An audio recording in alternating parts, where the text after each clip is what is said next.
बिस्मिल्लाहिर्रहमानिर्रहीम। जैसे ही तहरीक लब्बैक पाकिस्तान ने 13 जुलाई से लॉन्ग मार्च का आगाज़ करने का ऐलान किया तो उस वक्त हुकूमत ने तहरीक लब्बैक पाकिस्तान के लॉन्ग मार्च को रोकने के लिए प्लानिंग जो है वो शुरू कर दी थी। ना सिर्फ प्लानिंग शुरू की है बल्कि तैयारी भी मुकम्मल कर ली है। हुकूमत क्या करने जा रही है तहरीक लब्बैक पाकिस्तान के मार्च के साथ, अंदर की क्या खबर है, ये आज की इस वीडियो में आप लोगों को तफसील और डिटेल के साथ बताऊंगा। लेकिन वीडियो शुरू करने से पहले आप लोगों से यही गुजारिश है कि वीडियो को लाइक करें, चैनल को सब्सक्राइब करें ताकि हमारी हर नई आने वाली वीडियो आप लोगों तक बर वक्त पहुँचती रहे। आप लोगों को बताता चलूँ कि तहरीक लब्बैक पाकिस्तान के लॉन्ग मार्च को रोकने के लिए एक तो दफ़ा 144 जो है वो हुकूमत लगाने जा रही है।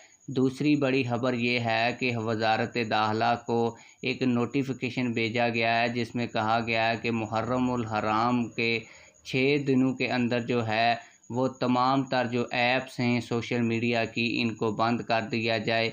आप लोगों को बताता चलूँ कि मुहर्रमुल हराम का बहाना बनाकर हुकूमत जो है वो तहरीक लब्बैक पाकिस्तान के लॉन्ग मार्च को रोकने की तैयारी कर रही है।